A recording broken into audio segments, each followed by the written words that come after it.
बिथिङाव मा फोरमायगोन सार?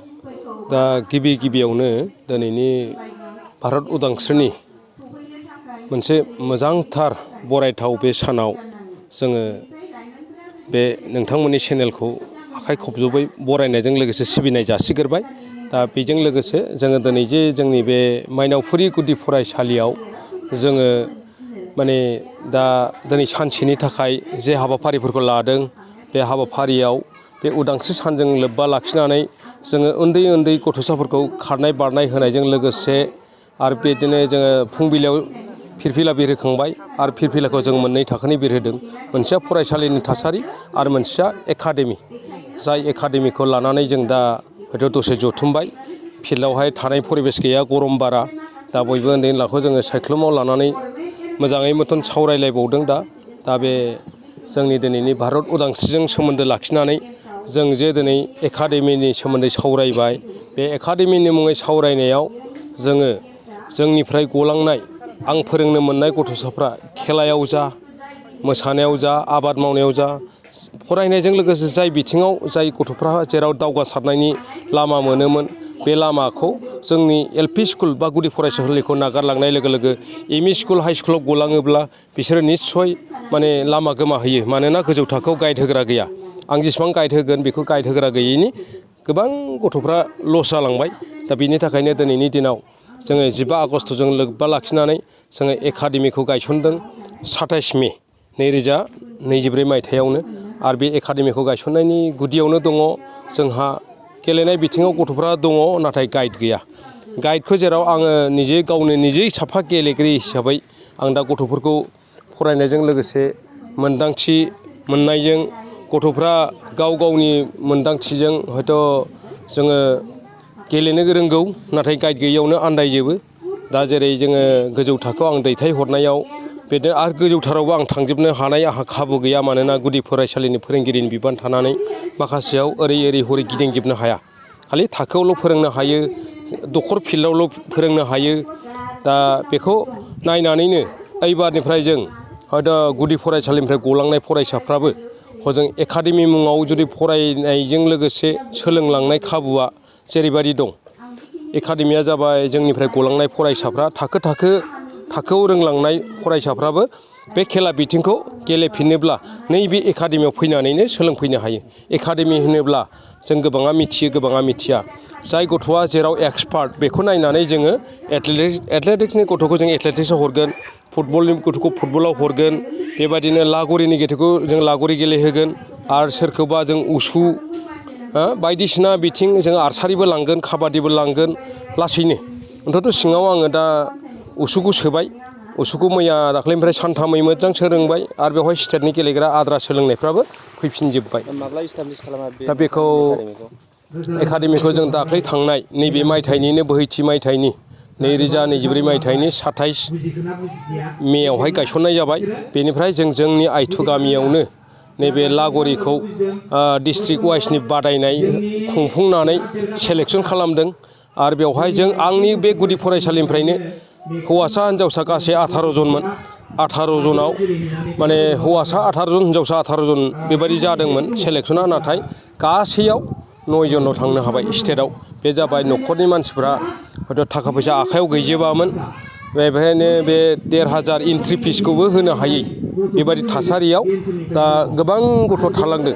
दा बिसोरखौ आलदा बिथिंजों दैदेनफिननो थाखाय जों दा नैबे जोंनावथ' एकाडेमि दंखासै नालाय, दा बिसोरो लागरियाव गेलेनो हायाखिसै।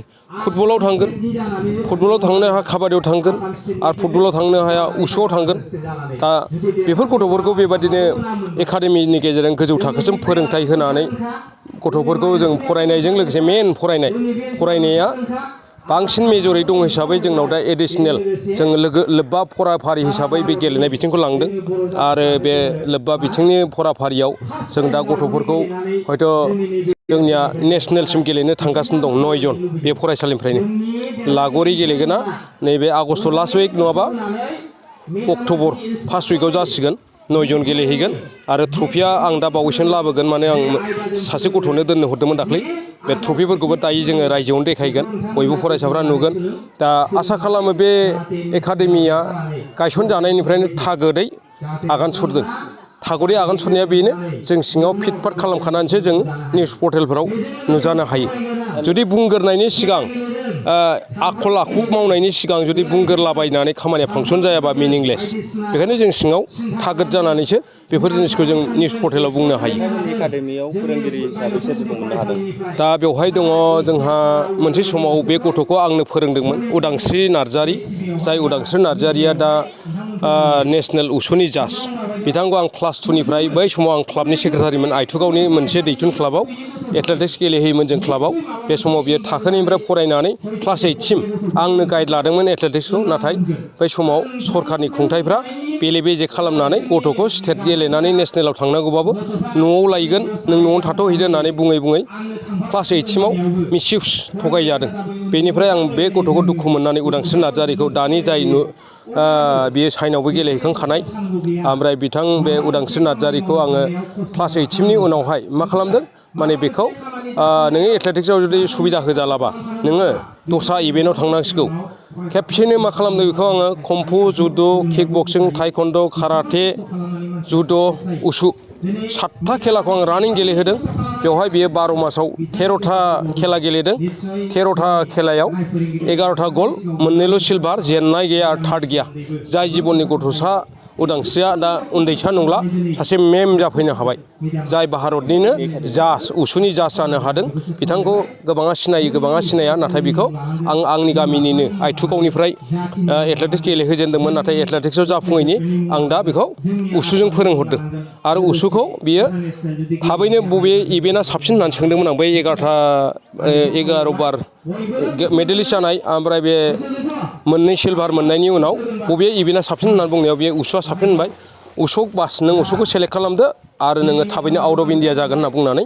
बै 2001 सनावहाय बेयो चाइनायाव गेलेहैदों दा चाइनायाव गेलेहैनायाव जोंना बे डक्टर बसुमतारी दं उसुनिनो दा टेकनिकेल कच बिथाङा दा बिथां उदांस्रि नार्जारियाबो चाइनायाव गेलेहैखानाय उसुजोंनो आरो लोगोसे डक्टर बसुमतारी दं बिथांमोन सानैयानो फैनानै जोंनि बे गथ'साफोरखौ दा माने उसु फोरोंगोन बा फोरोंगासिनो दं एकाडेमियाव दा जोङो फिसा फिसौ नेसनेल स्टेट थाखोनि नङा इन्टारनेसनेल गेलेगिरिफोरखौसो जों बेवहाय मोननो हादों आरो बिथांमोनहा बेवहाय फोरोंफैनायनि गुदि फुंखायानो जाबाय बिथांमोनहा आं बे साधारन एल पि फोरोंगिरि जानानै जे फोरोंदोंमोन गोदो समाव सिगां समाव फोरोंबोनायनि अननाय आरो मेहेरजों बिथांमोनहा आंखौ सापर्ट होनो फैफिनदों मानो होनबा आंनियाव गोबां गथ'साफोर दङ गोबां आं फोरोंगासिनो थादों बेखौ नुनानै बिथाङा सापर्ट होनो फैदों आरो दा बिथांनि गेजेरजोंनो बे फोरोंजानाय गथ'फ्रा नै दाख्लैयो लागुरि मोनसे चेम्पियन जाबोबाय स्टेट चेम्पियन जाबाय जोंनिया आरो दा जों नेसनेल गेलेनो थांगासिनो दं आरो बे माखासे स्टेप गथ'फोर फैगासिनो दं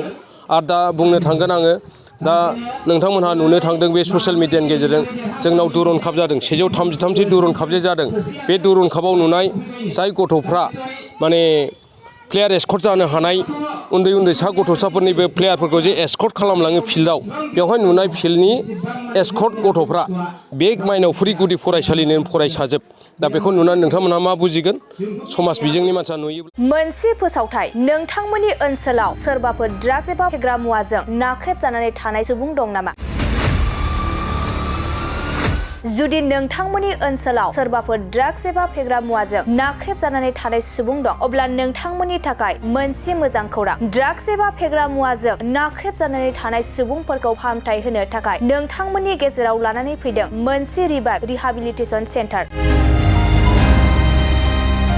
जुदि नोंथांनि नखराव आरो नोंथांनि ओनसोलाव सोरबाफोर ड्राग्स एबा फेग्रा मुवाजों नाख्रेबजानानै दं अब्ला नोंथाङा रिभाइभ रिहाबिलिटेसन सेन्टाराव फाहामथाय होफैनो हागोन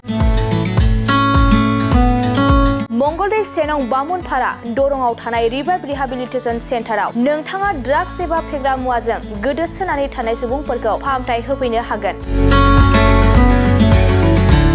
नोंथाङा नोंथांनि ओनसोलनि फेग्रा मुवाजों गोदोनानै थानाय सुबुंफोरखौ बे रिभाइभ रिहाबिलिटेसन सेन्टाराव फाहामथाय होनानै सासे राफोद आरो मोजां सुबुं खालामनो हागोन